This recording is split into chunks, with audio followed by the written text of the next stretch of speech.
बिस्मिल्लाहिर्रहमानिर्रहीम। अस्सलाम वालेकुम।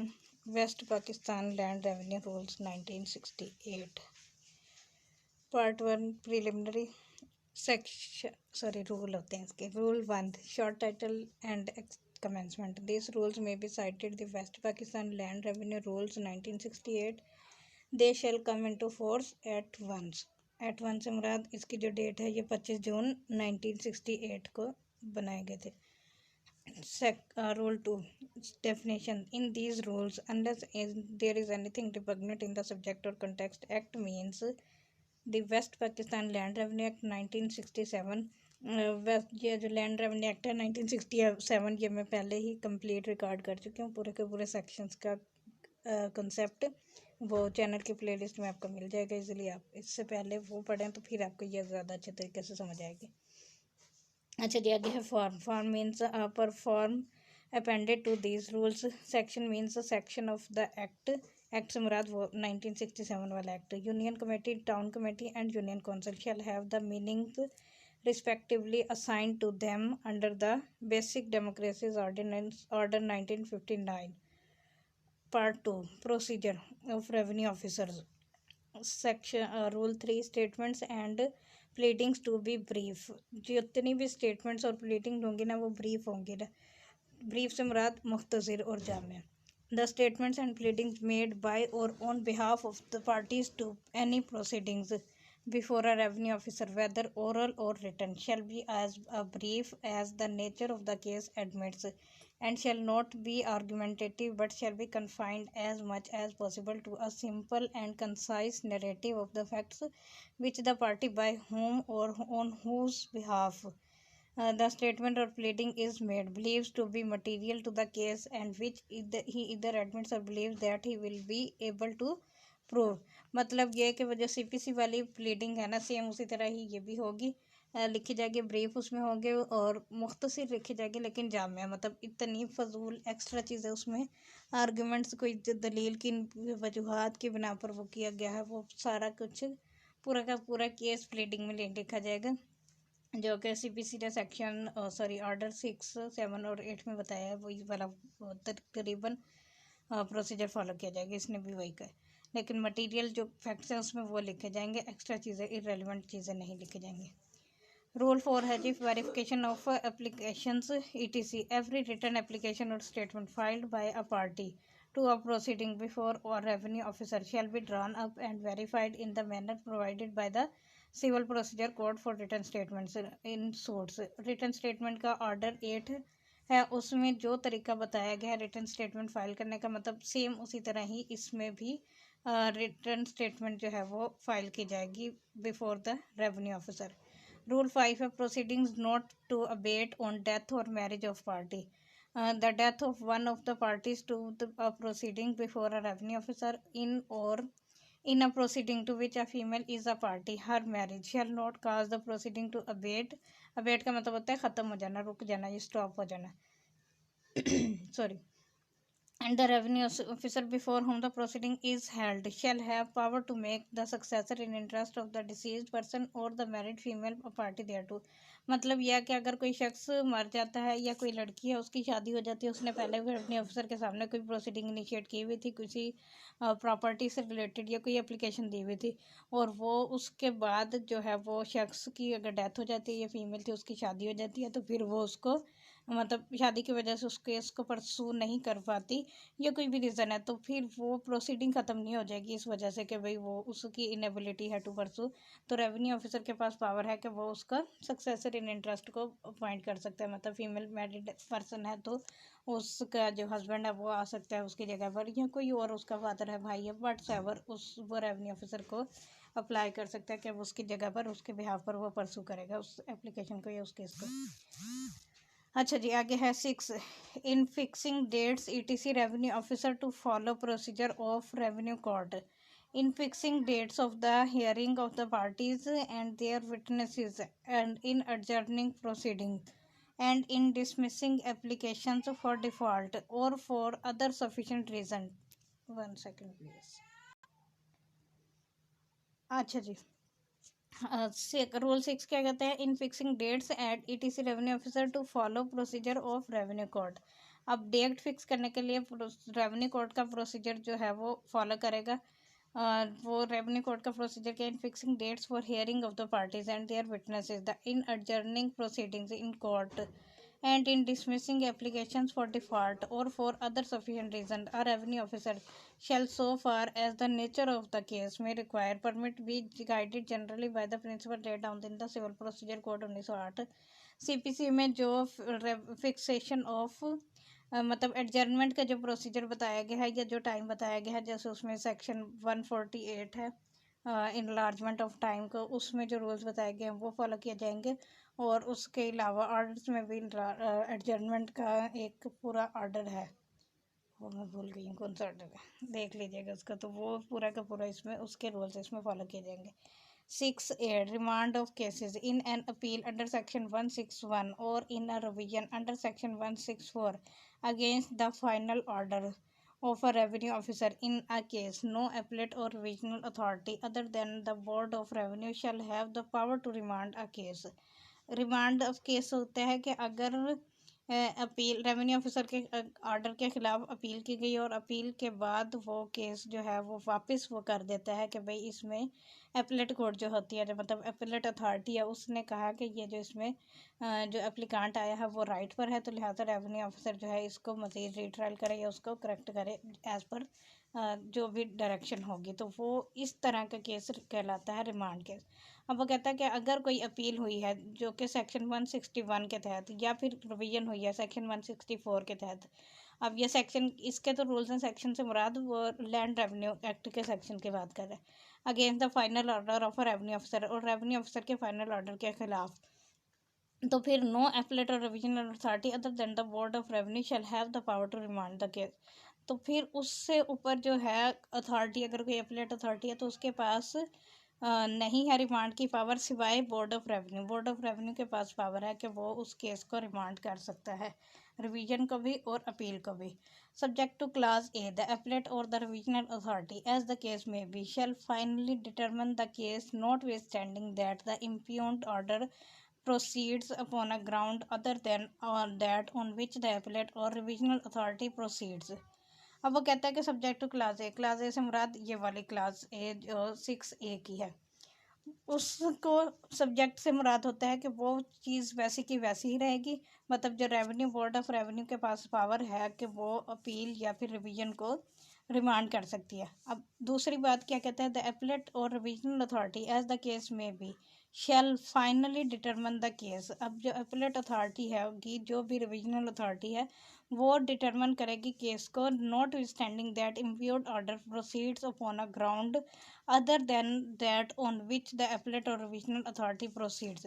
वो कहता है कि सिर्फ उस चीज़ का लिहाज रखे बगैर कि वो जो इम्प्यूर्ड ऑर्डर है या प्रोसीड है जिसके ऑर्डर के ऊपर वो प्रोसीडिंग चल रही है, वो इस ग्राउंड पर है। कौन सी ग्राउंड, जो ground other than that on which appellate और रिविजनल अथॉरिटी प्रोसीड्स। मतलब इन शॉर्ट वो ये कहना चाहता है कि अगर आपने अपील रेवेन्यू ऑफिसर ने कोई ऑर्डर पास कर दिया और ऑर्डर के खिलाफ आप अपील में चले गए या रिवीजन में चले गए, और वो अपील या रिवीजन जो होगी वो भी रेवेन्यू ऑफिसर के पास होगी, मतलब जैसे फॉर एग्जांपल 16 ग्रेड तहसीलदार है, तो तहसीलदार ने आपके अगेंस्ट कोई ऑर्डर पास कर दिया, तो आप उससे ऊपर लेके जाएंगे ना, मतलब एसी के पास लेके जाएंगे, एसी ने आपके खिलाफ वो ऑर्डर कर दिया, तो फिर आपके पास कौन सी ऊपर अथॉरिटी होती है, कमिश्नर। कमिश्नर के पास जाएंगे, कमिश्नर ने भी आपके अगेंस्ट ऑर्डर पास कर दिया, तो फिर कौन सी अथॉरिटी होती है, बोर्ड ऑफ रेवेन्यू। अब वो कहता है कि सिर्फ बोर्ड ऑफ रेवेन्यू के पास पावर है कि वो रिमांड कर सकती है केस, उससे नीचे वाली जितनी भी अथॉरिटीज़ हैं उनके पास केस रिमांड करने की पावर नहीं है, लेकिन वो अपील या रिवीजन को जो है वो ऑर्डर कर सकती है, उसका मतलब सुन सकती है, उसको ऑर्डर पास कर सकती है, लेकिन उस केस को वापस नहीं भेज सकती, उसने ही डिसाइड करना है जो भी डिसीजन देना है। Where the impugned order has omitted to decide a question of fact which appears to the appellate or revisional authority as the case may be to be essential for the correct decision of the case, the said authority may direct the revenue officer who passed the impugned order to return a finding and their own after recording additional evidence if necessary. The appellate or the revisional authority, as the case may be, shall, after considering any objections which may be preferred against such findings by a party within a time to be fixed by the said authority, protect to decide the case. अब वो कहता है इसका ये procedure जो सारा का सारा वो सिविल प्रोसीजर या सिविल कोर्ट वाला ये रेवेन्यू कोर्ट के बेसिकली प्रोसीजर के हवाले से रूल्स बनाए गए हैं। तो सेम प्रोसीजर इसका सिविल कोर्ट्स वाला है, तो उसमें भी यही होता है और इसमें भी यही है कि अगर कोई इम्प्यून्ड ऑर्डर है, इम्प्यून्ड ऑर्डर से मुराद यह है कि वो ऑर्डर जो कंट्रोवर्शियल है, मतलब जिस ऑर्डर से रेवेन्यू ऑफिसर ने ऑर्डर पास किया उससे कोई पार्टी एग्रीव्ड होगी तो वो ऑर्डर लेकर अपीलेट कोर्ट में जाएगी, अपीलेट रिवीजनल या फिर रिवीजनल अथॉरिटी में। अपीलेट और रिवीजन से में फ़र्क होता है, रिवीजन होती है निगरानी और अपीलेट होती है अपील, मतलब अपील के लिए गए या रिवीजन के लिए गए दो। तो उसमें अपीलेट अथॉरिटी को पता चला कि कोई ऑर्डर में कोई फैक्ट ऐसा था, कोई क्वेश्चन ऑफ फैक्ट जो कि डिसाइड करना रह गया रेवेन्यू अथॉरिटी को, उसको जो नीचे वाली रेवेन्यू ऑफिसर है उसने उसकी फैक्ट को डिसाइड करना था लेकिन उसने नहीं किया। तो फिर रेवेन्यू और जो अपीलेट अथॉरिटी है या रिविजनल अथॉरिटी है वो डायरेक्शन दे सकती है उस नीचे वाले ऑफिसर को कि भाई आपने ये फैक्ट क्वेश्चन ऑफ फैक्ट था जो कि नेसेसरी था डिटरमिन करना, तो आपने इसके ऊपर क्यों नहीं फाइंडिंग दी, तो लिहाजा अब आप दें। और उसके अलावा वो अपीलेट अथॉरिटी जो है वो एडिशनल एविडेंस भी रिकॉर्ड कर सकती है अगर उसे ज़रूरत महसूस होती है तो। और उसके बाद वो जो ऑब्जेक्शन उसमें जो अपीलेट अथॉरिटी या रिविजनल अथॉरिटी ने जो भी उसके ऊपर ऑब्जेक्शन है उसको कंसीडर करेगी और उसके खिलाफ मतलब उसको प्रेफर करते हुए उसके अगेंस्ट फाइंडिंग दे देगी, चाहे वो पार्टी के अगेंस्ट दे दे या फिर उस अथॉरिटी के अगेंस्ट भी दे सकती है। और फिर उसके ऊपर टाइम फिक्स करेगी कि भाई इतने दिन के अंदर अंदर आपने इसको केस को डिसाइड करना है। D है जी, the appellate or the revisional authority may, for reasons to be recorded in writing, allow additional evidence to be produced and take such evidence either itself or direct the revenue officer who passed the impugned order or may other subordinate revenue officer to take such evidence and send the same to it। अब जो appellate या revisional authority है वो क्या करेगी, reason record करेगी in writing में और अलाउ करेगी एडिशनल एविडेंस को कि जो प्रोड्यूस की जाए और वो एविडेंस ली जाए बाय इटसेल्फ, मतलब इटसेल्फ से मुराद वो अपीलेट अथॉरिटी या रेवेन्यू रिविजनल अथॉरिटी है वो खुद भी ले सकती है और रेवेन्यू ऑफिसर को भी डायरेक्ट कर सकती है जिसने वो ऑर्डर पास किया था, जो भी उसका सबऑर्डिनेट रेवेन्यू एविडेंस है कि तो वो इसको एविडेंस ले और फिर उसके बाद इसको वापस भेजे and send the same to it, मतलब जिस ऑफिसर ने उस वो एविडेंस अब रिकॉर्ड करनी है जिसने वो ऑर्डर पास किया तो वो उसके पास भेज सकती है वापस। आगे है जी rule 7 commissions act number 5 of 1908। The provisions of section 75 to 78 of the civil procedure code and order 26 in schedule 1 annexed to the said code of in respect of commission shall apply to the proceedings before a revenue officer। अब जो order 26 है वो commission से related है और ये schedule 1 जो CPC का शेड्यूल 1 है उसमें ही बेसिकली ये सारे ऑर्डर्स लिखे हुए हैं जो सीपीसी के ऑर्डर्स के नाम से जिन्हें हम जानते हैं। तो उसका जो ऑर्डर 26 है वो कमीशन के हवाले से, उसमें जितने रूल्स बताएंगे वो सारे के सारे रूल्स रेवेन्यू ऑफिसर पे भी अप्लाई होंगे। इफ़ फॉर एनी रीज़न, लेकिन अगर किसी वजह की बुनियाद पर it is not possible for a female to heir to appear before a revenue officer, heir से मुराद वारिस, अगर कोई फीमेल वारिस है और वो किसी भी वजह से रेवेन्यू ऑफिसर के पास पेश नहीं हो सकती, ही में इधर himself record her statement at her residence और इशू अ कमीशन, तो फिर वो रेवेन्यू ऑफिसर जो है वो खुद जाकर उसके घर पर उसकी स्टेटमेंट रिकॉर्ड कर लेगा या फिर उसके लिए कमीशन अपॉइंट कर देगा, प्रोवाइडेड दैट कमीशन। अब कमीशन क्या होता है, कमीशन से मुराद होता है कि कोई भी शख्स, जैसे कि कोर्ट का जो ऑर्डर 26 ने जो प्रोसीजर बताया और इसका सेक्शन 75 है सीपीसी का 75 से 78 तक कमीशन का ही सारा प्रोसीजर है। उसमें क्या है कि अगर कोर्ट जो है वो किसी कोई पर्सन जो है वो वहाँ पर कोर्ट में नहीं आ सकता, उसको कॉल नहीं किया जा सकता, तो फिर कोर्ट जो है वो किसी भी पर्सन को अपॉइंट कर सकती है बतौर कमीशन, जिसे हम लोकल कमीशन के नाम से जानते हैं। वो लोकल कमीशन वहाँ जाता है, उस जगह को इंस्पेक्ट करता है या वहाँ से कोई एविडेंस उसने कलेक्ट करनी होती है तो वो पूरी बाकायदा रिपोर्ट बनाता है और कोर्ट को देता है और कोर्ट फिर उसके अकॉर्डिंग एक्ट करती है। अब आगे इसमें क्या कहते हैं वो कि जो रेवेन्यू ऑफिसर है वो भी सेम, उसके पास भी पावर है जो कि सिविल कोर्ट के पास पावर है। Provided that the commission if issued, लेकिन अगर कमीशन जो है वो इशू किया गया may preferably comprise a lady member of the provincial assembly or the national assembly or a lady member of the local council concern or any other lady carrying a social or official status. वो कह रहा है, वो ऊपर वाली बात में उसने कहा था ना कि अगर वो उसके ऊपर जाएगा वो क्या कहते हैं फीमेल हेयर है, वो किसी भी वजह से अपीयर नहीं हो सकती तो फिर वो खुद रिकॉर्ड करेगा या फिर कमीशन इशू करेगा। लेकिन अगर कमीशन इशू हुआ है, provided that commission if issued may preferably comprise a lady member of the provincial assembly, लेकिन वो कहता है कि अगर फीमेल की स्टेटमेंट रिकॉर्ड करनी है तो फिर वो जो कमीशन इशू करेगा वो प्रेफरेबली एक फीमेल को ही करेगा जो कि प्रोविंशियल असेंबली की मेंबर हो या नेशनल असेंबली की मेंबर हो या फिर लोकल काउंसिल की मेंबर हो या कोई और लेडी जो कि सोशल या ऑफिशियल स्टेटस कैरी कर रही हो, तो उसको अपॉइंट किया जाएगा कमीशन के तौर पर, जो कि जाके उसकी स्टेटमेंट रिकॉर्ड करेगी। रूल 8 कहता है जी expenses of witness. A revenue officer may award a witness attending his court or office a sum on account of his expenses not exceeding the amount admissible to him in civil suits under the rules or and orders of a high court.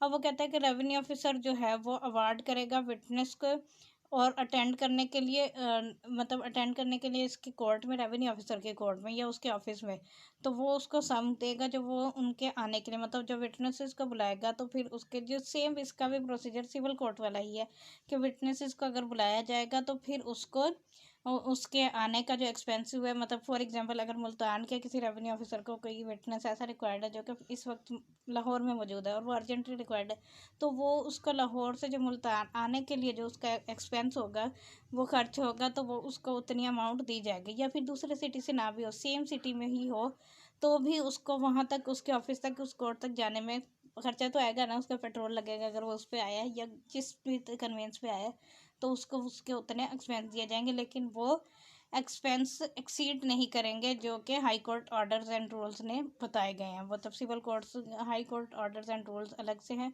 उसके ऊपर भी मैं इंशाल्लाह next अलग से lecture बनाऊंगी, उसमें जितना भी रूल्स बताया गया एक्सपेंसेस के हवाले से तो उससे एक्सीड नहीं किए जाएंगे। The sum so awarded shall be the cost in the proceedings. अब जो वो अवार्ड की जाएगी सम एक्सपेंसेस की, वो प्रोसीडिंग की कॉस्ट में शामिल की जाएगी। अच्छा जी, नेक्स्ट है जी rule 9 record of mutation proceedings. In proceedings under subsection 6 of section 42 a record of the statement of parties and witnesses shall be made by the revenue officer with his own hand, and his order shall state briefly the persons examined by him, the facts to which they deposed and the grounds of the order। अब वो कहता है कि वो कोई भी proceeding जो कि अंडर सेक्शन 6 सेक्शन 42 के सब सेक्शन 6 के तहत चल रही है, तो उसमें स्टेटमेंट रिकॉर्ड करेगा पार्टीज की और विटनेस की, और वो रेवेन्यू ऑफिसर जो है वो खुद अपने हाथ से रिकॉर्ड करेगा और उसका ऑर्डर जो है वो स्टेट करेगा ब्रीफली, मतलब मुख्तसरन के वो उसने किन पर्सनस को एग्जामिन किया गया और कौन कौन से फैक्टर हैं जो डिपोज किए उन्होंने, और उसके ऑर्डर की ग्राउंड भी लिखेगा। मतलब ये उसमें रिकॉर्ड ऑफ म्यूटेशन प्रोसीडिंग का सारा वो प्रोसीजर बताया गया। Explanation where the acquisition of the right is by a registered deed और बाय और under the order of or a decree of a court, it shall not be necessary to record the statement of the parties and witness to enforce their attendance। लेकिन अगर कोई acquisition of right के हवाले से है और कोई registered deed है और तो फिर या फिर कोर्ट की कोई डिक्री है, तो फिर चूंकि वो एक प्रोसेस से गुजर के आ चुकी है, इसलिए उसके ऊपर उसको विटनेस लेने की ज़रूरत या स्टेटमेंट रिकॉर्ड करने की ज़रूरत नहीं है। In case of mutation of inheritance, the following procedure shall also be followed by the revenue officer। अब अगर इनहेरिटेंस की मतलब विरासती इंतकाल है, तो फिर उसके हवाले से रेवेन्यू ऑफिसर क्या प्रोसीजर फॉलो करेगा। The revenue officer shall record the statement of at least two respectable persons, preferably of lambardars or members of the local council concerned in respect of legal heirs of the deceased, and shall also obtain their signature thumb impression on the register of mutation। Simple सी बात है कि revenue officer जो है वो उस statement को record करेगा कम से कम दो रिस्पेक्टेबल पर्सन की, उसमें एक लंबरदार होना चाहिए और एक दूसरा लोकल काउंसिल का कोई भी कंसर्न्ड मेंबर है, उसके अलावा लीगल हेयर्स तो जाहिर बात है उसके मौजूद ही होंगे और उनके सामने वो करेगा, और वो उनके सिग्नेचर मतलब वो जो दो विटनेसेस के तौर पर बोलेगा उनके सिग्नेचर और थंब इम्प्रेशन भी रजिस्टर करेगा म्यूटेशन में।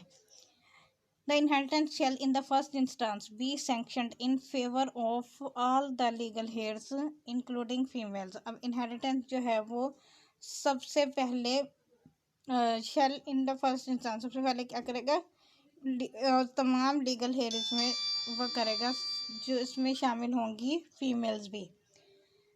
वेयर मतलब यह है कि सबसे पहला काम इनहेरिटेंस में क्या होना चाहिए कि वो लीगल हेयर्स के फेवर में जानी चाहिए, उसमें फीमेल भी शामिल हो, मतलब फीमेल को वो क्या कहते हैं इन क्या लफ्ज़ होता है, जो भी लफ्ज़ होता है मतलब उसको उससे निकाला नहीं जाएगा विरासत में से इसके लिए कोई टर्म यूज़ होती है वो माइंड में नहीं आती फिलहाल।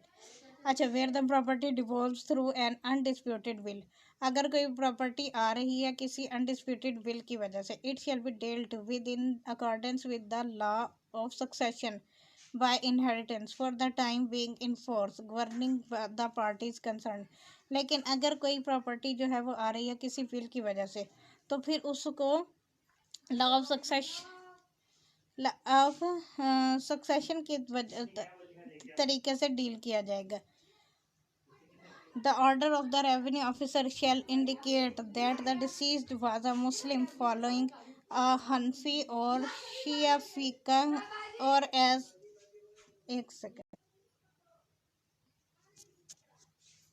अच्छा जी, the order of the revenue officer shall indicate that the deceased was a Muslim following Hanafi or Shia fiqh or was a non-Muslim। अब जो रेवेन्यू ऑफिसर है वो उसके ऑर्डर में ये बात भी लिखेगा कि जो मरने वाला है वो हनफी स्कूल ऑफ थॉट का था या शिया फिक ऑफ थॉट का था या फिर मुस्लिम था, क्योंकि उसके मुस्लिम पर्सनल लॉ के अकॉर्डेंस उसकी इनहेरिटेंस जो है वो इंतकाल होता है, म्यूटेशन होती है।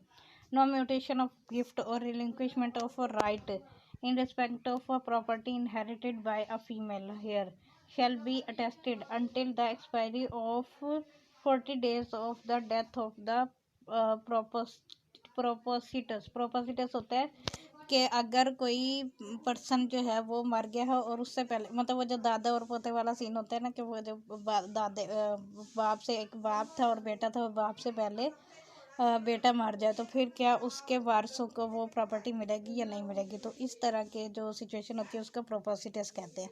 वो जो है मरने वाला जो है वो पहले मर गया लेकिन अभी उसके नाम ही प्रॉपर्टी नहीं आई थी क्योंकि उसका बाप जिंदा है, ग्रैंडफादर जो जिंदा हो और उसका बेटा मर जाए और आगे उसके बच्चे हों, तो फिर वो जो ऐसा बेटा जो मरता है तो उसको प्रोपोसिटस कहते हैं।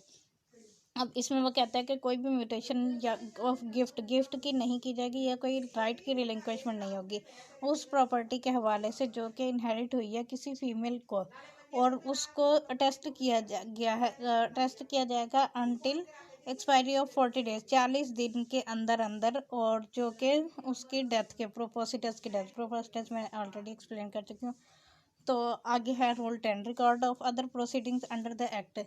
In other proceedings under the act not being proceedings under section 141 the revenue officer shell make with his own hand a brief memorandum of the statement of parties and witness at the time when each statement is made। अब वो कहता है कि बाकी जो proceedings होंगी इस act के तहत, इस एक्ट से मुराद वो लैंड रेवेन्यू एक्ट है, तो वो बाकी तमाम के तमाम प्रोसीडिंग में जो कि प्रोसीडिंग नहीं है सिवाय सेक्शन 141 की स्टेट प्रोसीडिंग के अलावा बाकी जितनी भी प्रोसीडिंग होंगी उनमें रेवेन्यू ऑफिसर क्या करेगा, अपने हाथ से एक ब्रीफ मेमोरेंडम लिखेगा और स्टेटमेंट ऑफ पार्टीज लिखेगा और विटनेस को लिखेगा उस टाइम पे जो भी स्टेटमेंट उन विटनेसेस ने दी थी।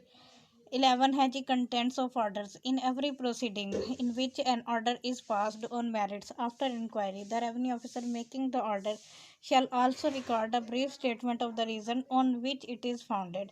अब जो हर बाकी प्रोसीडिंग में जो रेवेन्यू ऑफिसर जो है वो ऑर्डर पास करेगा और ऑर्डर जो है वो उसका मेरिट पर होना चाहिए और इंक्वायरी के बाद उसका ऑर्डर पास करेगा।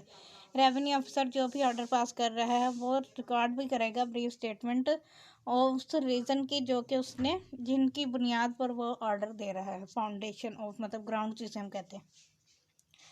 12. Apportionment and recovery of cost. In proceeding in which costs have been incurred, the final order shall apportion the cost between the parties to the proceeding cost. Thus, apportioned shall be recoverable by the revenue officer by attachment and sale of the movable property of the person liable for the same in the manner prescribed in section 83. अब 83 भी वो उसी की section की बात कर रहा है जो कि लैंड रेवेन्यू एक्ट है। अब वो कहते हैं कि वो जितनी भी प्रोसीडिंग है जिसमें कोई कॉस्ट आई है तो वो जो फाइनल ऑर्डर जो है वो उसमें पोर्शन करेगा कि कॉस्ट जो है बिटवीन पार्टीज तो प्रोसीडिंग पार्टीज ने पे करनी है cost. 10 apportioned shall be recoverable by the revenue officer, वो रिकवर करेगा revenue officer by the attachment of sale, sale attachment के जरिए या सेल के जरिए या फिर किसी मूवेबल प्रॉपर्टी की सेल के जरिए उस पर्सन से जो कि लाइबल है उस कॉस्ट को पे करने का, जो कि अंडर सेक्शन 83 में मतलब उसका वो तरीकाकार बताया गया उसको फॉलो करते हुए। आगे है rule 13, execution of orders of ejectment ETC। Orders of ejectment from and delivery of possession of immovable property. जो भी ऑर्डर हैं इजेक्टमेंट किसे कहते हैं, बेदखली को निकाल देने के हवाले से अगर कोई ऑर्डर है और पोजेशन डिलीवर करने के हवाले से किसी इमूवेबल प्रॉपर्टी की, shall be enforced in the manner provided in the code of civil procedure, तो उसके हवाले से वही प्रोसीजर फॉलो किया जाएगा जो कि CPC ने बताया है। And the rules and orders of high court, या फिर high court rules and orders ने बताया है for the time being in force in respect of the execution of a decree of a civil court, और ये तब follow किया जाएगा जब कोई ऑर्डर पास हुआ है एग्जीक्यूशन डिक्री की एग्जीक्यूशन के हवाले से। And in enforcing these orders a revenue officer shall have all powers in regard to contempt, resistance, and the like, which a civil court may exercise in the execution of a decree of the description mentioned in sub rule 1। अब वो कहता है कि कोई भी order जो ये order enforce कर रहा है जो भी रेवेन्यू अफसर, उसके पास वो पावर है, किस कौन कौन सी पावर है, कंटेम्प्ट की पावर है, रेजिस्टेंस की के हवाले से, मतलब अगर कोई रेजिस्ट करता है या फिर कोई और जो है उस ऑर्डर की कंप्लाइंस नहीं करता, तो फिर सिविल कोर्ट के पास जो एग्जीक्यूशन के हवाले से जितनी भी पावर्स हैं वो सारी की सारी पावर्स जो है वो रेवेन्यू ऑफिसर के पास भी होंगी। 14, charges for service of process through post in all cases in which processes are issued by post. वो तमाम केसेस जिनमें प्रोसेस इशू किया गया है पोस्ट के जरिए, the parties concerned shall be required to pay तलवाना at the rate of ₹1 per head by means of court fee stamps. अब वो कहता है कि जितने भी वो प्रोसेस जो किया जाएगा इश्यूज समन करने के लिए या इशूड किया तो वो उन सब में पार्टीज जो भी कंसर्न है, मतलब जिसकी तरह से भी वो प्रोसेस इशू किया जा रहा है जो पोस्ट के जरिए, तो वो उसके साथ साथ तलवाना भी लगाएंगे। तलवाना जो सिविल कोर्ट में हम कोर्ट में लगाते हैं तो वो इसमें रेवेन्यू कोर्ट में भी लगाया जाएगा रेवेन्यू ऑफिसर के पास, और वो प्रोसेस ऑफ कोर्ट फी के स्टैम्प्स के तहत लगाया जाएगा ₹1 का। अभी भी ₹1 का ही चल रहा है। Part 3 sorry, village headman lambardar. 15, the rules under this part and the rules 55, 56, 57 and 58 insofar as they relate to the headman lambardar shall not extend to the areas accepted under section 180। अब 180 जो लैंड रेवेन्यू एक्ट ने अगर कोई areas जितने भी accept किया गया है कि इन एरिया में जो है वो नहीं होगा कोई भी विलेज हेडमैन या लंबरदार, तो वो नहीं लगाया जाएगा। अदरवाइज जो भी विलेज हेडमैन या लंबरदार है इस रूल के तहत जो अभी 16 के तहत बन रहा है तो वो एप्लीकेबल होगा उन सारे एरियाज़ पर जो बाकी आगे आने वाले रूल्स में हम पढ़ेंगे। 55, 6, 7 और 58 में क्या बताई है। 16 है जी number of headman. A sufficient number of headmen shall be appointed to every state, and this number, when once fixed, shall not be increased or reduced except by और under the order of the commissioner. अब वो कहता है कि कोई भी जितने भी नंबर हेडमैन जो है वो अपॉइंटेड किए जाएंगे हर विलेज के हर स्टेट के लिए, और या फिर उतने नंबर जो कि एक दफ़ा फिक्स कर दिए गए हैं तो वो फिर इंक्रीज़ नहीं किए जाएंगे या रिड्यूस नहीं किया जाएंगे सिवाय कमिश्नर के ऑर्डर पे। मतलब कमिश्नर के पास पावर है कि वो नंबर हेडमैन की अपॉइंटमेंट करेगा और उसके नंबर इंक्रीज भी कर सकता है, डिक्रीज भी कर सकता है, एक्सेप्ट सिवाय एज प्रोवाइडेड इन रूल 21। लेकिन जो रूल 21 में बताए गए हैं, इफ़ एन स्टेट और a considerable portion thereof is owned by government, लेकिन अगर कोई पोर्शन ऑफ स्टेट जो है वो ओन्ड बाय गवर्नमेंट है, गवर्नमेंट की प्रॉपर्टी है, the headman may be appointed from among the tenants and in other state he shall be appointed from among the land owners। अब वो कहता है कि फिर अगर कोई प्रॉपर्टी गवर्नमेंट की है तो गवर्नमेंट जो है फिर उसके हवाले से अपॉइंट किया जा सकता है, कोई भी टेनेंट्स में से, मतलब जो मज़ारे वगैरह होते हैं उनमें से भी, या फिर जो ओनर हैं, लैंड ओनर्स हैं प्रॉपर्टी के, उनमें से भी किसी को भी हेडमैन अपॉइंट किया जा सकता है। The lessee of an uncultivated or forest estate owned by government shall during the currency of his lease be the headman thereof. उसके अलावा लेसी भी हो सकता है कोई ऐसी प्रॉपर्टी का जो कि अनकल्टिवेटेड, मतलब काश्त की नहीं की जाती, या फिर जंगलात का, कोई जंगलात किसी ने लीज पर लिया हुआ है गवर्नमेंट से, तो फिर वो लेसी भी हेडमैन हो सकता है उस प्रॉपर्टी का, उस स्टेट का या उस एरिया का। 17 matters to be considered in the first appointment. अब सबसे पहली जो अपॉइंटमेंट होगी उनमें कौन कौन से मैटर कंसिडर किए जाएंगे, तो वो उनमें सबसे पहला मैटर है इन फर्स्ट अपॉइंटमेंट, मतलब ये जो हेडमैन है ना उसकी अपॉइंटमेंट के हवाले से ये क्राइटेरिया है। In the first appointment of a headman, lambardar आम लैंग्वेज में लंबरदार कहते हैं, उसके अलावा इंग्लिश में वो हेडमैन होते हैं। Following matters shall be considered and the maximum marks to be assigned against each item as under. अब ये क्राइटेरिया है, सबसे पहला क्राइटेरिया क्या है, hereditary claim of the candidate. अब ये जो है ना, इस लंबरदार के हवाले से कोई पेपर नहीं होता, इसका एक क्राइटेरिया होता है, जो इस क्राइटेरिया में फिल होगा उसके हवाले से उसके मार्क्स की डिवीजन देखी जाती है कि किसके मार्क्स ज़्यादा बनते हैं तो उसको अपॉइंट कर दिया जाता है। जैसे कि अब फॉर एग्जांपल दो कैंडिडेट हैं, एक पर्सन है ए और एक है बी। अब जो ए पर्सन है उसका हेरिडेटरी क्लेम भी है, मतलब उसका जो ग्रैंड फादर था या फादर था तो वो भी लंबरदार था, तो वो विरासत में उसको वो प्रॉपर स्टेट जो है वो लंबरदारी मिल रही है। तो सबसे पहला फर्स्ट ब्लड से मुराद मतलब उसका फादर जो था वो भी लंबरदार था, तो लिहाजा उसको 30 नंबर मिलेंगे। मतलब जब लंबरदार हो जाता है तो सबसे पहला क्लेम जो है वो उसका बेटा कर सकता है, तो उसके बेटे को उस बेस के ऊपर 30 नंबर मिलेंगे। उसके अलावा सेकंड ब्लड है, अगर मतलब उसका कोई भतीजा है, वो भांजा है या कोई और रिश्तेदार है, तो उसको 15 नंबर मिल जाएंगे। अब एक शख्स ए पर्सन है उसको मिल गए 30 नंबर, और दूसरा शख्स बी है उसको मिल गए 15 नंबर। तो प्रायोरिटी पे कौन सा आ जाएगा, फर्स्ट ब्लड वाला। अब आगे चलते हैं, और क्या क्राइटेरिया, सिर्फ विरासती नहीं होता और भी होते हैं इसमें। Candidates community in the state और सब division of the state for which appointment is to be made. अब जिस इलाके का नंबरदार अपॉइंट करना हो वो इसी इलाके से ही होना चाहिए। अब overwhelming majority 30 marks, second largest majority 15 marks. मतलब जैसे कि वो कास्ट सिस्टम होता है, अब किसी एक इलाके में जो है वो राजपूत जो है वो मेजोरिटी में है, तो वो फिर नंबरदार भी वो राजपूत कम्युनिटी का होगा। और सेकंड लार्जेस्ट या उसके बाद दूसरे नंबर पर कोई और कम्युनिटी है, मतलब मलिक है, जब वो ऐवान है, कोई और कम्युनिटी है, तो उसको मिलेंगे 15 नंबर। अब इसके अगेंस्ट अगर कोई तीसरा कैंडिडेट है जो कि मेजोरिटी में से भी नहीं है, सेकंड लार्जेस्ट मेजोरिटी में से थर्ड लार्जेस्ट मेजोरिटी में, तो उसको कोई नंबर नहीं मिलेगा। तो जाहिर है इन दोनों प्रायोरिटीज़ में से ही कोई ना कोई आएगा। अब third, extent of property of the candidate in the state और सब division of the state for which appointment is to be made. अब जिसको अपॉइंट किया जा रहा है उसकी प्रॉपर्टी के हवाले से, उसकी प्रॉपर्टी है उस स्टेट में तो उसको 10 नंबर मिलेंगे। अब उसकी प्रॉपर्टी कितनी है तो उसके हिसाब से नंबर अलग मिलते हैं। 5 एकड़्स और मोर, अगर उस शख्स की प्रॉपर्टी उस स्टेट में 5 एकड़ या उससे ज़्यादा है तो उसको 10 नंबर मिलेंगे, और 5 एकड़ से कम है तो उसको 5 नंबर मिलेंगे, और अगर नहीं है उसकी कोई प्रॉपर्टी वहाँ पर तो फिर 0 नंबर। अब educational qualifications of the candidate, अब एजुकेशनल क्वालिफिकेशन भी देखे जाएंगे। 10 नंबर एजुकेशनल क्वालिफिकेशन क्या है, पेपर के हवाले से नहीं है, उसकी वैसे डिग्रीज उसकी हो, मतलब सेकेंडरी स्कूल सर्टिफिकेट अगर उसका है तो 10 नंबर उसके मिलेंगे। उसके अलावा लिटरेट है, अगर पढ़ा लिखा है, able to read and write, मतलब पढ़ लिख सकता है उर्दू, तो फिर उसको 5 नंबर मिलेंगे। अगर बिल्कुल ही अनपढ़ है तो फिर 0 नंबर। अब personal character ability and influence, of the candidate and his freedom from indebtedness, मतलब अगर वो कोई मकरूज नहीं है, उसका पर्सनल करेक्टर बहुत अच्छा है, तो फिर उसको 10 नंबर पर्सनल करेक्टर के मिलेंगे।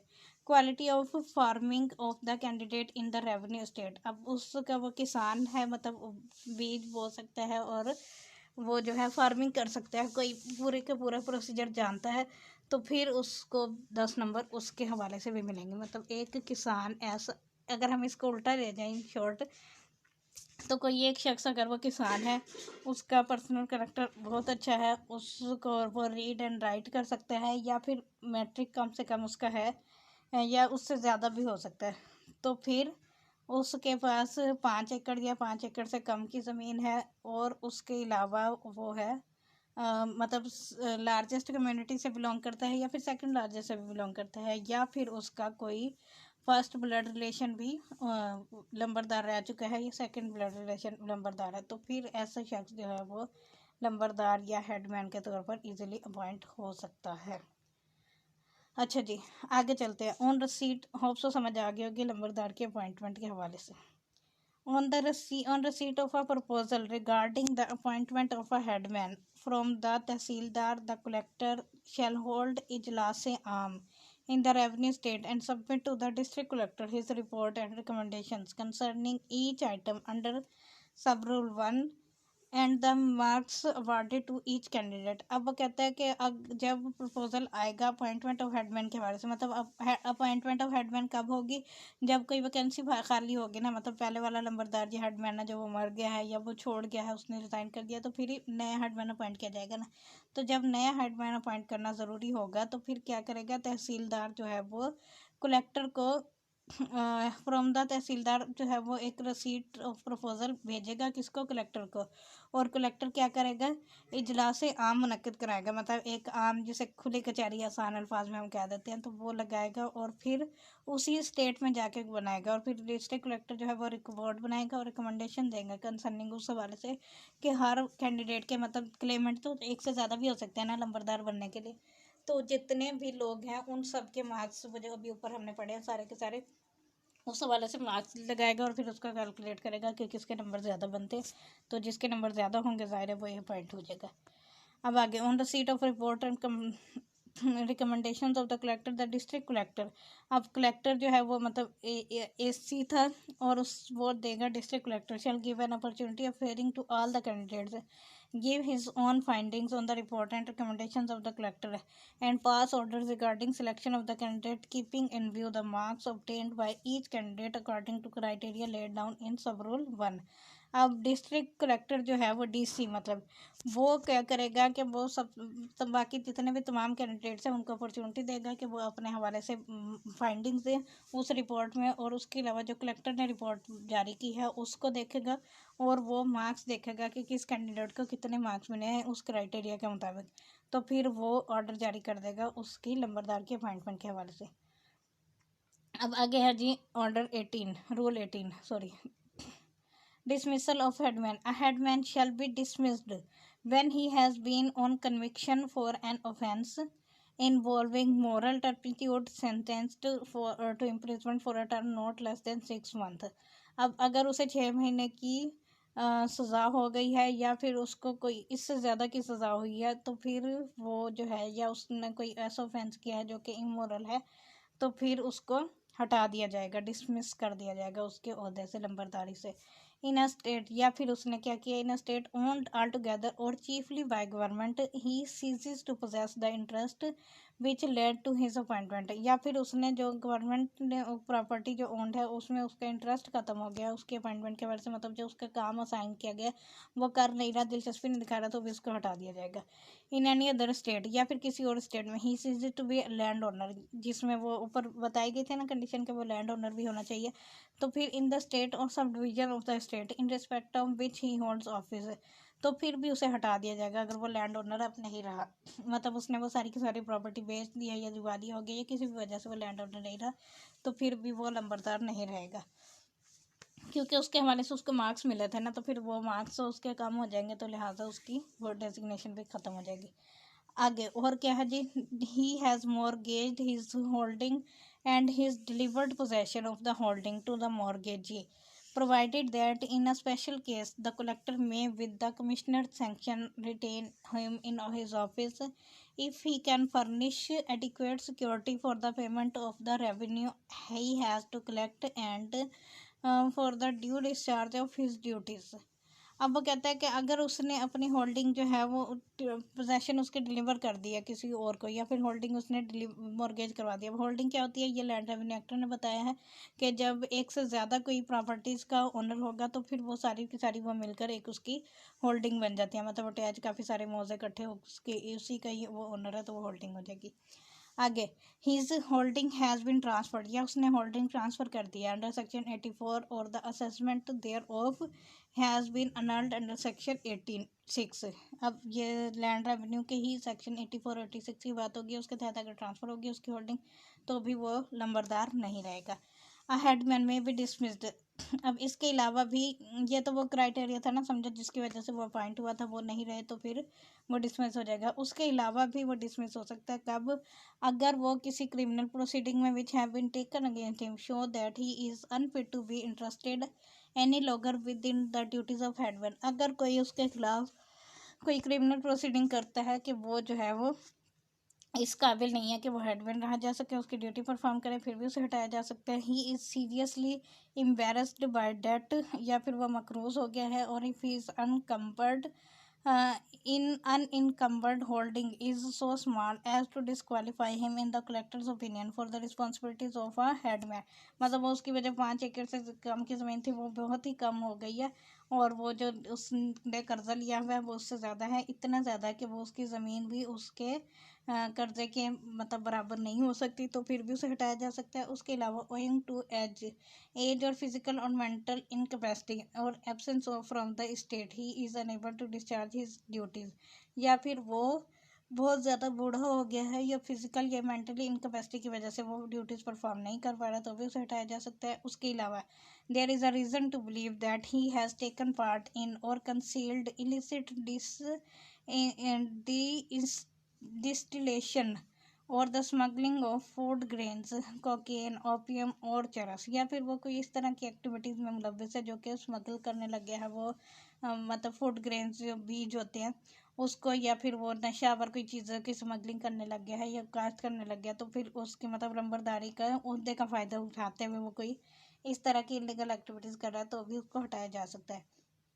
आगे, he takes part in any unconstitutional unconstitutional agitation against the government or fails to give his active support to the government in the maintenance of law and order, या फिर वो कोई unconstitutional activities जो against the government है तो फिर या maintenance law and order के अगेंस्ट कोई एक्टिविटीज़ में शामिल है तो भी उसे हटाया जा सकता है।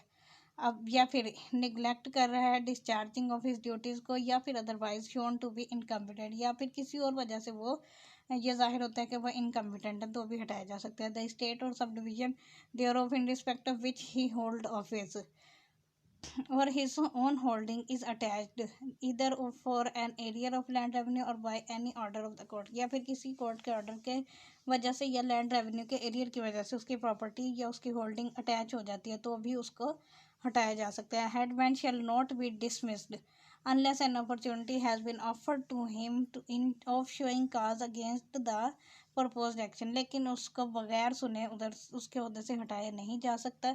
सबसे पहले उसे बताया जाएगा कि भाई आपको इस वजह से हटाया जा रहा तो वो आगे उसका रिप्लाई देगा और उसके बाद उसको हटाया जाएगा अगर वो सेटिस्फैक्ट्री आंसर नहीं कर पाता तो।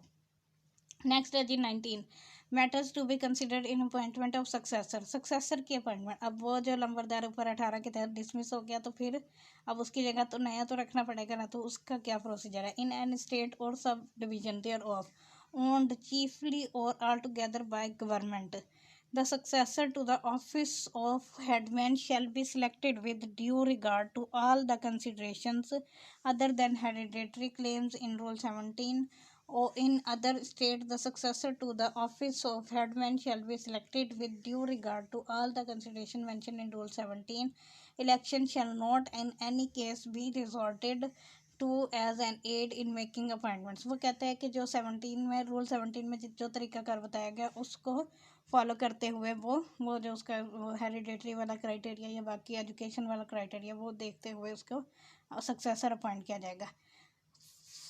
20 appointment of revenue farmers and mortgagees as a headman, where an office of headman becomes vacant in consequence of any proceedings taken for the recovery of an area of land revenue under section 84, 85 or 86, the transferee agent or farmer who under those proceedings obtains possession of the land or which the arrears were due money in the discretion of the collector be appointed a headman।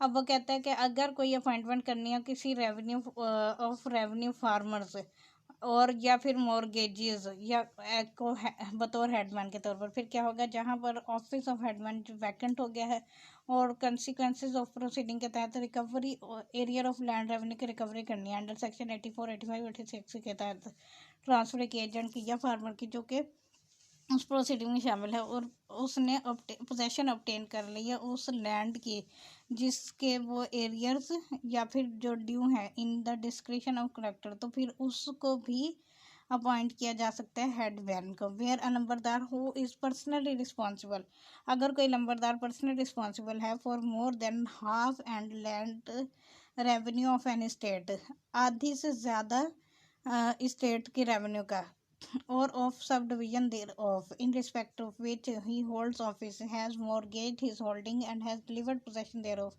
to the mortgagee, and the office of headman has become vacant, and consequently therefore the mortgagee may at the discretion of the collector be appointed as headman। मतलब अगर कोई headman है, नंबरदार है, उसने अपनी property आधी से ज़्यादा प्रॉपर्टी, जैसे फॉर एग्जांपल उसके पास 5 एकड़ प्रॉपर्टी थी तो उसने 3 एकड़ जो है वो प्रॉपर्टी मॉर्गेज करवा दिया किसी दूसरे शख्स को, या उसने अपनी होल्डिंग ट्रांसफ़र कर दिया मॉर्गेज के बस पोजेशन भी दे दिया, तो फिर वो मॉर्गेजी जिसको उसने वो प्रॉपर्टी अपनी दी है उसको कलेक्टर के डिस्क्रिप्शन पर अपॉइंट किया जा सकता है बतौर हेडमैन, क्योंकि वो उसने पहले हमने पढ़ा था ना कि होल्डिंग अगर वो ट्रांसफ़र करेगा या पोजेशन दे देगा तो फिर वो नंबरदार के ओहदे से हटा दिया जाएगा, तो जब वो हटाएगा तो उसने जिसको प्रॉपर्टी दी है उसको ही अपॉइंट किया जा सकता है बतौर नंबरदार।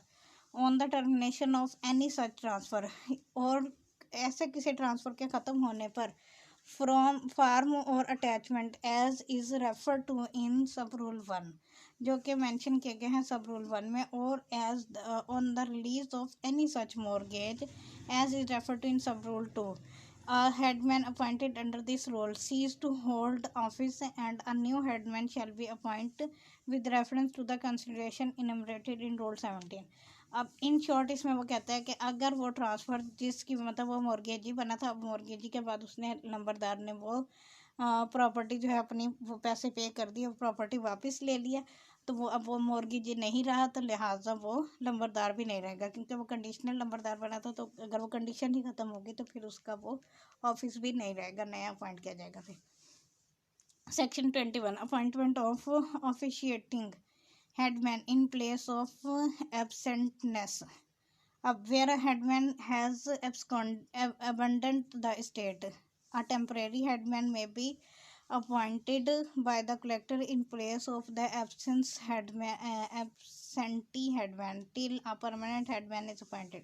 मतलब अगर कोई हेडमैन जो है वो उस स्टेट को छोड़कर चला गया है तो फिर उसकी जगह पर टेम्परेरी हेडमैन अपॉइंट हो सकते हैं जब तक कि परमानेंट हेडमैन अपॉइंट नहीं किया जाता, keeping in with the following principles. अब टेम्परेरी हेडमैन के लिए भी प्रिंसिपल्स फॉलो किए जाएंगे, वो क्या क्या है, in state wholly abandoned by the proprietors or in which a major area or the whole part of a patti has been abandoned, appointment shall be made from among the persons who have been resulted on the land in the state, preferably from those who have previously been headmen in the state vacated by them। किसी भी पत्तीदार को भी appoint किया जा सकता है जो किसी मेजर एरिया में, या फिर जो पहले हेडमैन का भी रह चुका है तो उसकी स्टेट मौजूद है वहाँ पर, तो उसको भी अपॉइंट किया जा सकता है। उसके अलावा if no such person are available, अगर कोई ऐसा शख्स नहीं मिलता, selection could be made from among other persons, तो फिर सिलेक्शन जो है वो अदर पर्सनस किसी और शख्स के जरिए भी हो सकती है, who has been resettled on the land in the state in accordance with the provisions of rule 16 and 17। 16 और 17 में जो प्रोसीजर उसके अपॉइंटमेंट का बताया गया वही फॉलो किया जाएगा और फिर नया अपॉइंट कर दिया जाएगा। In state which are wholly or mostly owned by government, appointment shall be made in the manner provided in Rule 16 to preferring preference being given to those who have previously been headmen।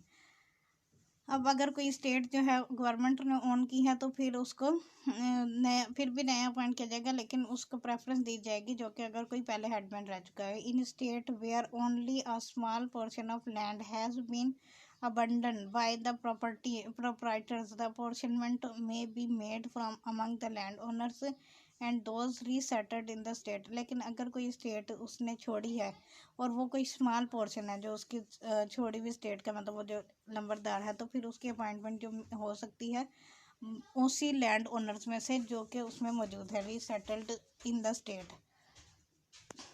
Explanation है जी। A surety for persons appointed as headman may be taken in cases where it may be considered appropriate। एक surety दी जाएगी और appointment के हवाले से उस headman की जो जिसने कंसिडर किया है appropriate, may be considered appropriate उन केसेस में। 22 ड्यूटीज ऑफ हेडमैन। अब आ जाती हैं हेडमैन की duties. In addition to the duties imposed under upon headman under any other law, a headman shall collect by due date the land revenue and all sum recoverable as land revenue from the state or subdivision of an state in which he holds office and pay the same personally or by revenue money order or by remittance of currency notes through the post or at place where treasury business is conducted by the State Bank of Pakistan or any other bank by check on a local bank at place and time appointed in that behalf to the tehsildar concerned। अब सबसे पहले duty उसकी क्या है, उसने land revenue collect करना है और फिर उसको उसने पे कर देना है स्टेट बैंक ऑफ पाकिस्तान में या किसी भी बैंक में बजरिया चेक या लोकल बैंक में जो भी उसको डायरेक्शन दी गई होगी, और वो अब पेमेंट करेगा on behalf of the tehsildar. collected the rents and other income of amount common land and account for these to the persons entitled thereto। उसके अलावा रेंट कलेक्ट करेगा और या जो भी इनकम जो है वो कॉमन लैंड से आ रही है और उसको अकाउंट फॉर भी करेगा उसके उन पर्सनस के पास जो कि इंटाइटल्ड हैं देयर टू, कंसर्न पर्सन को मतलब। Issue receipts in form 1 to the landowners and others in token of having recovered the government dues from them। उसके अलावा वो इशू कर सकते हैं रिसीट फॉर्म 1 और जो लैंड ओनर्स को जिनसे मतलब वो टोकन लेगा या गवर्नमेंट ड्यूज रिकवर करेगा उन तो उसके हवाले से वो रिकवरी के बाद उनको एक रिसीट्स भी देगा। Explanation. The tahsildar should arrange to supply printed receipt books form 1 to the headman. अब जो तहसीलदार है ना वो हेडमैन को अपॉइंट सप्लाई करेगा वो रिसीट बुक फॉर्म 1 उस हेडमैन को free of cost according to their requirements. उससे वो पैसे नहीं लेगा, तहसीलदार प्रोवाइड करेगा उसको। Report to the tahsildar all encroachments on records including village records, roads or on government waste lands and injures to or appropriation of government property situated within the state। report any injury to public building in state. अब ये सारी उसकी duties हैं नंबरदार की जो उसने करनी है, रिपोर्ट करनी है पब्लिक बिल्डिंग्स की। उसके अलावा इम्प्लीमेंट करेगा best of his ability order that he may receive from the collector requiring him to furnish information or to assist in providing on payment supplies or means of transport for troops or for officers of government on duty। assist in such manner as the collector may from time to time direct at all crop inspections, recording of mutation surveys, preparation of records of rights or other revenue business within the state। और उसके अलावा वो क्या करेगा, attend करेगा, assist करेगा मतलब और अटेंड करेगा all summons of all authorities having jurisdiction in the state, assist when so required by them all officers of the government in the discharge of their duties, furnish all relevant information in his behalf and generally act for the landowners, tenants and other residents of the state or subdivision of any state in which he holds office in regard to their responsibilities to the government। और क्या करेगी कि जी persuade the residents of the state to adopt modern technique of farming, enhance productivity and send their children birds to school, report to the patwari and outbreak of disease among human beings or in cattle in the state और सब division of an state in which he holds office. मतलब अगर कोई बीमारी आ जाती है तो भी उसकी वो रिपोर्ट करेगा पटवारी को। Report to the patwari, patwari को रिपोर्ट करेगा किसी की death of any right holders in the state और सब division of the state in which he hold office, report any breach or cut in the government irrigation canal or channel to the nearest canal officer, zilladar or canal पटवारी। उसके अलावा अगर कोई government irrigation में कोई cut या breach आ जाता है तो उसकी भी रिपोर्ट करेगा। अंडर द जनरल और special directions of the collector to use his good offices to assist all officers of government and other persons duly authorized by the collector in the enrollment of military personnel। मतलब mostly उसने report ही करनी होती है नंबरदार ने। Rule 23, collection, control and distribution of village officer cesses. The collector may at any time revise the arrangement in an state regarding the collection, control and distribution of the village officer cess.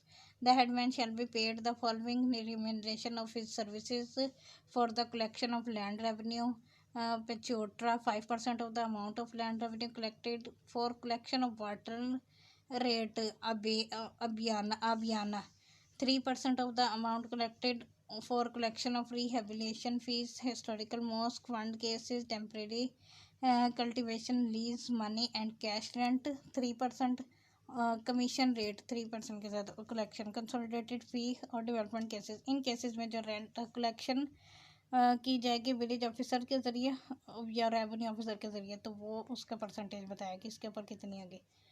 Explanation भी पढ़ लेते हैं। The remuneration of lambardari fee shall be calculated on the actual amount collected and not on the demand. अब वो जितनी amount collect करके आएगा उसके हवाले से उसको फ़ी पे की जाएगी। The remuneration for the collection of land revenue pachotra is surcharge and is to be recovered from the land owners in addition to the land revenue. अब लैंड रेवेन्यू रिम्यूनरेशन जो है वो लैंड ओनर से ली जाएगी। Explanation 3. In the case of water rate Abhyana and the fees and cess mentioned in sub-rule 2, the commission payable to the लंबरदार is not recovered as surcharge but is deducted from the amount recovered। अब जितनी amount recover की गई है उसी में से ही लंबरदार को पैसे दे दिए जाएंगे उसकी चार फीस के तौर पर। 24 है जी पनिशमेंट। आगे हैं जी where a headman commits a breach of or neglect the duties imposed on him by or under these rules or by or under any other law for the time being in force. अगर कोई headman जो है वो breach करता है या neglect करता है उसकी ड्यूटीज़ जो उसको दी गई हैं उस इस रूल्स के तहत, तो फिर क्या होगा। फोर्स द कलेक्टर में after giving him an opportunity of showing cause against the proposed action by order direct that the emoluments of his office be withheld and forfeited to government for a term not exceeding 1 year। तो फिर उसके जितने भी emoluments हैं वो और उसके office के हवाले से वो विदहेल्ड कर दिए जाएंगे, फिट कर दिए जाएंगे गवर्नमेंट को 1 साल तक के लिए। He may be suspended from office for a term not exceeding 1 year. तो वो उसके अलावा उसको 1 साल के लिए सस्पेंड भी किया जा सकता है। In the case of suspension और द कलेक्टर में अपॉइंट अ सब्सटीट्यूट। अगर सस्पेंड हो जाता है तो फिर नया अपॉइंट कर दिया जाएगा। 25 appointment of substitutes for non resident headman. Where an state is owned by a non-resident landowner, he may nominate for collector's approval a substitute Sarbara from the residents in the state to discharge the duties of headman. If the owner fails to nominate a fit person, the collector may appoint a substitute from among the resident tenants। Resident tenant में से भी substitute appoint किया जा सकता है अगर कोई सरबरा fit नहीं आ रहा इसमें। अच्छा जी, where an state owned by more land owners. अगर एक स्टेट जो है ज़्यादा लैंड ओनर से ओन करती है then one resident headman is liable for more than half and the land revenue of the state. A substitute for such headman may be appointed from among the resident land owners और tenants In making such appointment, the collector shall consult the wishes of the non-resident headman. अब उसके अलावा वो कहता है कि जो land owners हैं उनमें से ही भी सब्सटीट्यूट अपॉइंट कर दिया जाएगा। अगर एक से ज़्यादा लैंड ओनर हैं तो फिर हाफ से ज़्यादा का के लिए एक को अपॉइंट कर दिया जाएगा। उसके अलावा नॉन रेजिडेंट को भी किया जा सकता है। 26. Appointment of other substitute and their position, where by reason of absence from his circle or state, with the permission of the district collector or for any other good cause, a headman is unable to perform the duties of his office in person, or substitute may appoint for the purpose. या फिर अगर किसी भी reason की वजह से वो headman absent है और वो अपनी ड्यूटीज़ परफॉर्म नहीं कर सकता किसी गुड रीज़न की वजह से, तो फिर भी सब्सटीट्यूट अपॉइंट किया जाएगा, क्योंकि ड्यूटीज़ कोई भी ऑफिस कभी भी वैकेंट नहीं रहता। 27. Determination of office of substitute, when the person on whose behalf the substitute was appointed vacates his office, the tenure of office by the substitutes shall also abate thereon. In other cases, an order appointing a substitute shall remain in force until it is revoked or until the substitute dies or dismissed or resigns the appointment. अगर वो person जिसके behalf पर substitute appoint किया गया था उसकी appointment जो है वो ख़त्म हो जाती है, तो फिर जो सब्सटीट्यूट है उसकी जगह पर आने वाली उसकी भी ख़त्म हो जाएगी। लेकिन उसके अलावा किसी भी केस में उसकी अपॉइंटमेंट ख़त्म नहीं होगी तब तक के लिए, जब तक कि वो मार नहीं जाता या फिर डिसमिस नहीं किया जाता या फिर रिज़ाइन नहीं कर देता उस अपॉइंटमेंट से। 28 है जिस rules governing appointment and removal of substitute.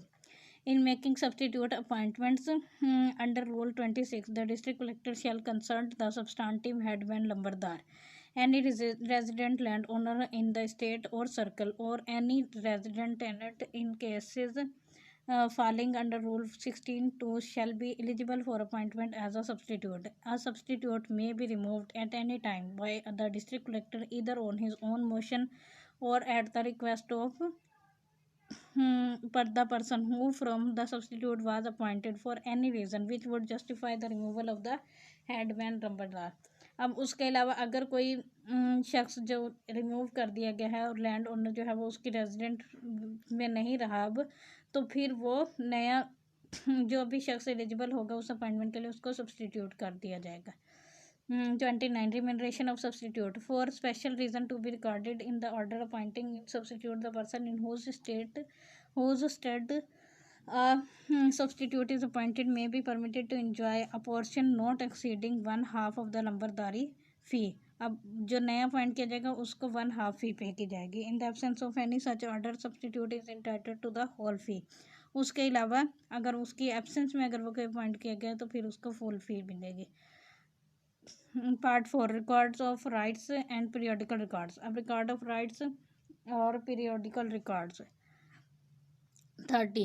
Other documents included in the record of rights and periodical records. In addition to the documents specified in clauses A to C of subsection 2 of section 39, the following other documents shall be included in the record of rights. Misle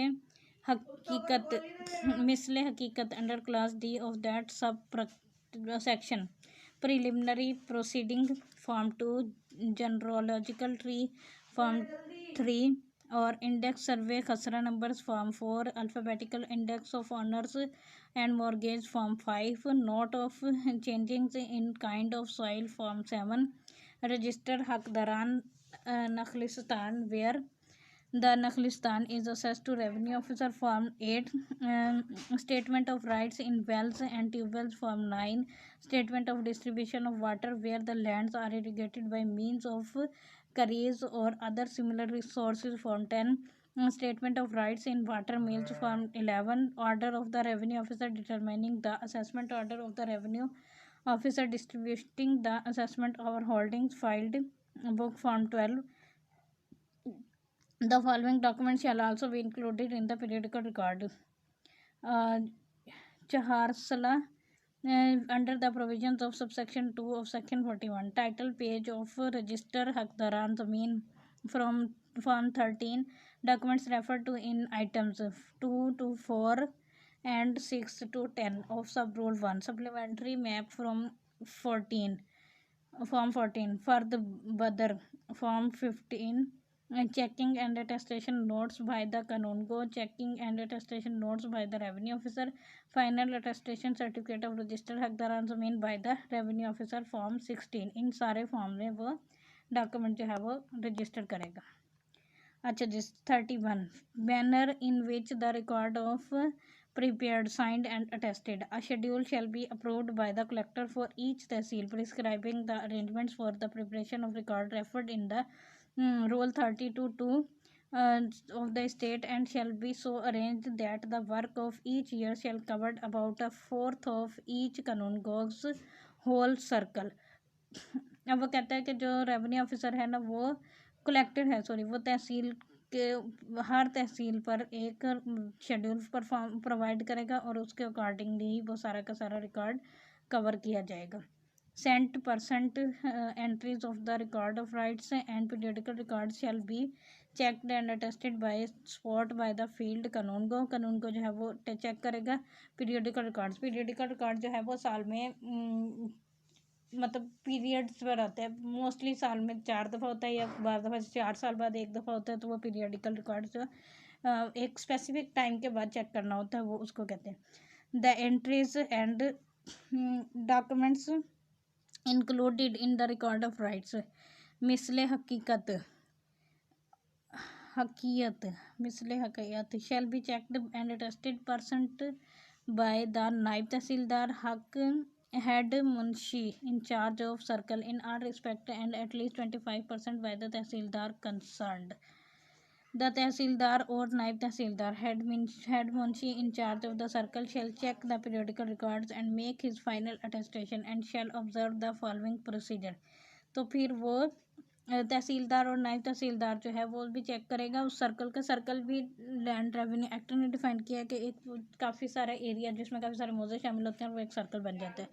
तो उसका periodical record का भी attest करेगा और check करेगा।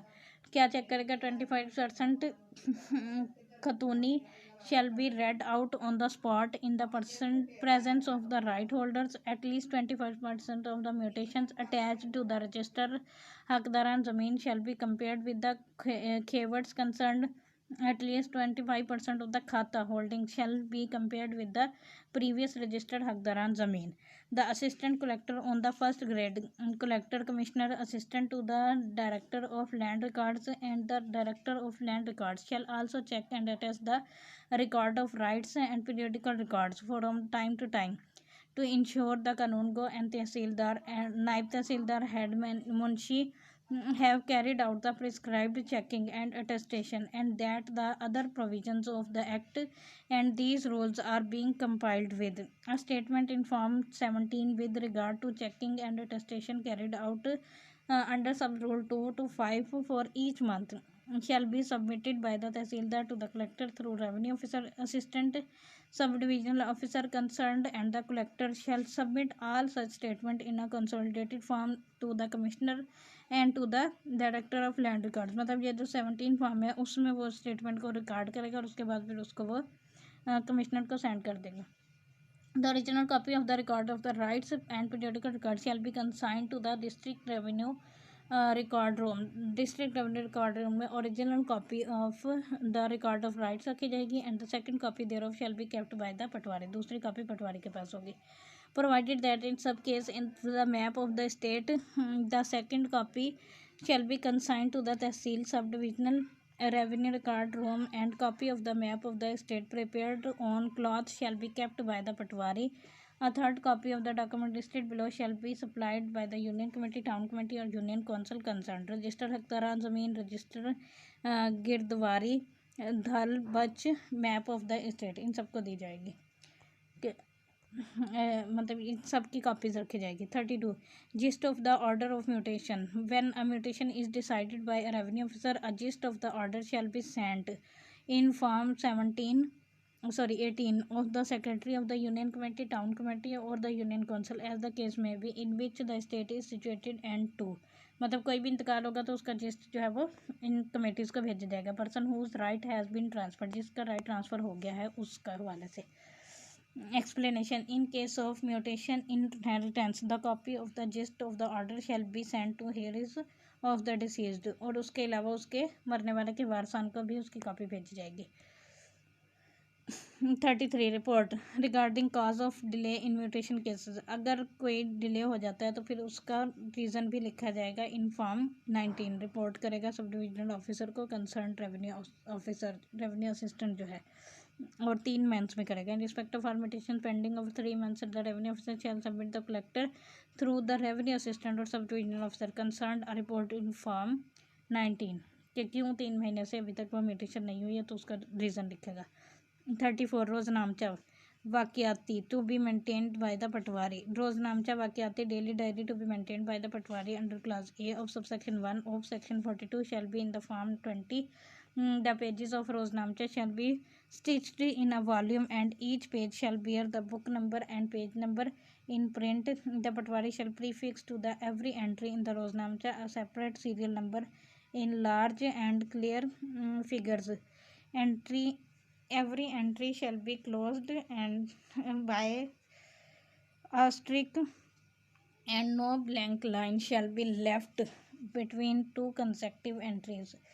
Such orders and instructions as relate to rules of practice shall be entered in red ink. The date of each day's entries shall be given according to the official calendar. In addition to the events to be entered in Roznamcha according to the instructions which may be issued by the Commissioner from time to time, the following occurrences shall be entered in Roznamcha on the day on which come to the पटवारी's notice and the manner in which come to his knowledge। मतलब जो भी उसके knowledge में आएगा, जो भी उसे पता होगा, वो सारी की सारी इन्फॉर्मेशन उसमें डेली डायरी में लिखेगा। क्या क्या लिखेगा? Any epidemic disease among human beings or livestock or any calamity affecting crops including crops pests, all elevation or devolution with approximate areas and details as far as known at the time, falls of rain and their duration, and whether slight, medium or heavy, and the damage or benefit to the standing crops as a result, the dates on which canals and rajbhas began to cease to run, and on which there was any marked change in the supply of canal water, deaths of landowners, village officers and pensioners, the ejectment, absconding or settling of cultivators or right holders, and the relinquishment, change or renewal of any time tenure, the execution of any decree or court affecting the land is rent or is Takavi, advances made by the government and repayments of the same, as also notes of the progress or completion of works for which Takavi has been granted, order of revenue officers or Kanungos received by the Patwari or executed in the circle, attachment proceedings affecting the land, its cultivation or its produce or cattle, any encroachment on or damage to Nazul or government property or roads, any suspensions or remissions of revenue, and any alteration of the rate of cesses, the cultivation of land occupied by growers held free of revenue, the erection, destruction, or decay of survey marks or boundary marks, and the alteration of village boundaries, the visit of any government official to the circle, any fact relating to the land or its revenue, rent or rent specially reported to the Patwari by a person interested therein with the request that it be entered in his Roznamcha, or which Patwari may think important, an alteration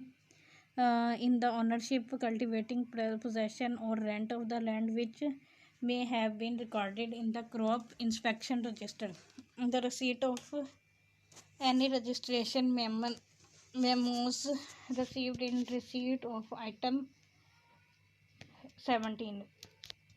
Any case of rick burning, and when it is suspected that the crime is due to incendiarism, this should be specified. Any cases of increase of mortgage money with details of the amount, parties and village, distribution of dhal batches to headman and bills of assessment to landowners, the signature or thumb impression of the headman or member of the union committee, town committee or union council concerned shall also be obtained at the time of making entries relating to changes in revenue records. A copy of the report recorded by the Patwari in the Roznamcha under subsection 1 to 3 of Section 42 shall be exhibited the Patwari's office for a period of 1 month from the date of its recording shall be made available to the public for inspection during office hours without any fee. अब ये सारी की सारी चीज़ें अपने उसमें काफ़ी register में लिखेगा और उसको रिपोर्ट करेगा और फिर उसकी जो रिपोर्ट की वो जो कॉपी है वो उस अपने ऑफिस में रखेगा जो कि पब्लिक के लिए होगी। 1 महीने का रिकॉर्ड मतलब फ्री ऑफ कॉस्ट वो प्रोवाइड कर सकता है किसी को भी इंस्पेक्शन के लिए जो चाहिए होगा। 34 A collection of mutation fee in cases of registered deeds where the exclusion of the right or interest in an estate is by a registered deed. Mutation fee at the rate fixed under section 46 shall be collected at the time of registration of such deed by the registering officer. The registering officer collecting the fee under sub rule 1 shall credit 7/10 of the amount into government treasury under the head order 125 for land revenue other mutation fee, and the remaining 3/10 of the amount of the fee shall be paid by the registering officer to the circle revenue officer for disbursement to the Patwari making the entries in the register of mutations.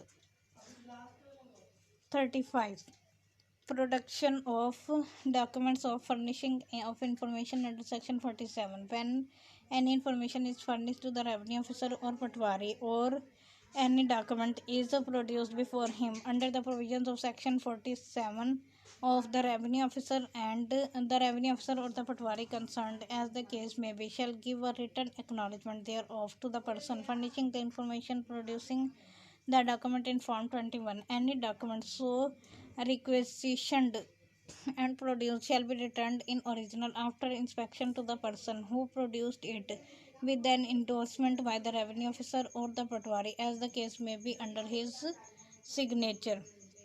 36 such inspection of records of Patwari and grant of certified copies or extracts therefrom.